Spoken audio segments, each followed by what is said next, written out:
Hi guys, I'm Charlie Panay. I'm going to run through monthly updates moving forward on the property market in the UK specifically, and this is for October 2022. So what we're going to go through, obviously last month specifically, politics and the economical turmoil has peaked mortgage rates up to over 6%.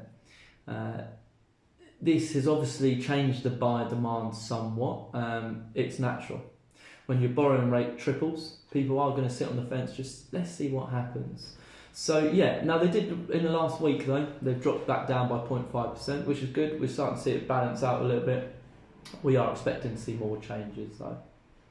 Uncertainty has obviously caused new buyers to maybe put a pause. Obviously, if you're getting large borrowing and the rates have tripled, you may want to sit on that fence a little bit longer. Let's see what happens. So we've seen demand drop by about 33% throughout the UK. Now, this isn't all negative. The market's still phenomenal. We still have huge amounts of demand. It's quite normal for October to be a quieter month, generally pre-pandemic. It's a bit of a lull before the Christmas New Year period, which tends to peak back up again. So it's not unusual for this time of the year. I'm not a fan of scaremongering. You know, this is normal. And we're still at higher demand than what we were previous years.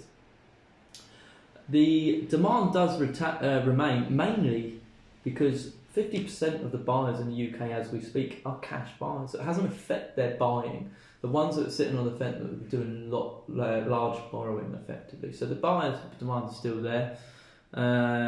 We saw maybe the mortgage rates really peaked just before the mini budget. I think it was about 17% up in August compared to normal. So you saw people were rushing in to get those products in for the borrowing side of things before the rates peaked.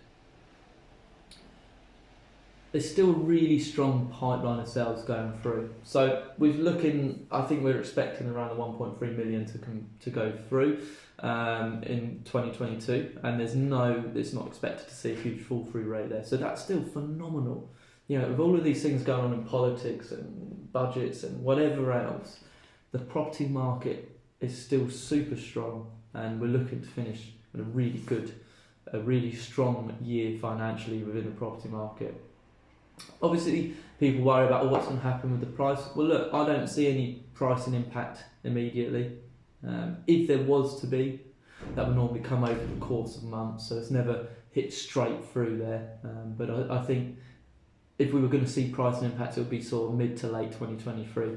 However, naturally, there's a chance it could drop by 5%. Now, this isn't the market dropping by 5%. It's actually the agents or sellers that were overvaluing their home. They're going to have to lose that overvaluation, and actually, the houses will sell for what they're worth rather than that 5% premium.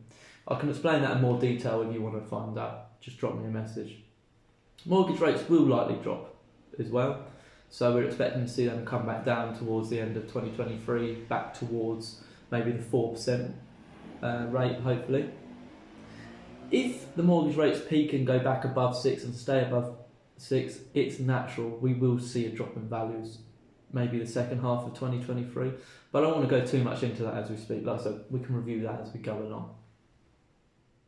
Half of sales, I mentioned already actually, are either very small mortgages or loans and cash, 50% to be precise. That's pretty impressive in terms of how the UK property market sits since August.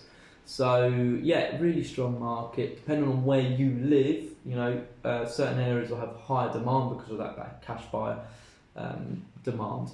So that will really very much depend on where you live. But yeah, we're seeing great buyer demand in that market now. Unfortunately, for first-time buyers and rates, they're having to maybe be a bit more sensible with their lending criteria and maybe review what price they were looking to purchase at. So moving forward, I mean, where do we see the rest of this year going? Like I said already, 1.3 million sales are expected to go through this year, which is a phenomenal year for 2022, along with all of the things that have been going on in politics and energy prices and whatnot. So, yeah, it still looks like it's going to end in a phenomenal year. The demand has fallen comparing to the pandemic years, So there is going to be people, of course, with larger borrowing sitting on the fence over the next couple of months. Let's see what happens to the mortgage rates. Will they drop?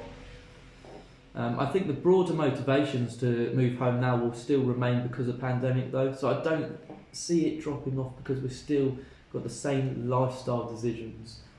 Maybe I want a bigger garden, a smaller garden, bigger home, smaller home, lower my costs because energy bills. Maybe I want something bigger. So I think those demands are still driving our market, and it will stay strong for a few months yet before we see any changes.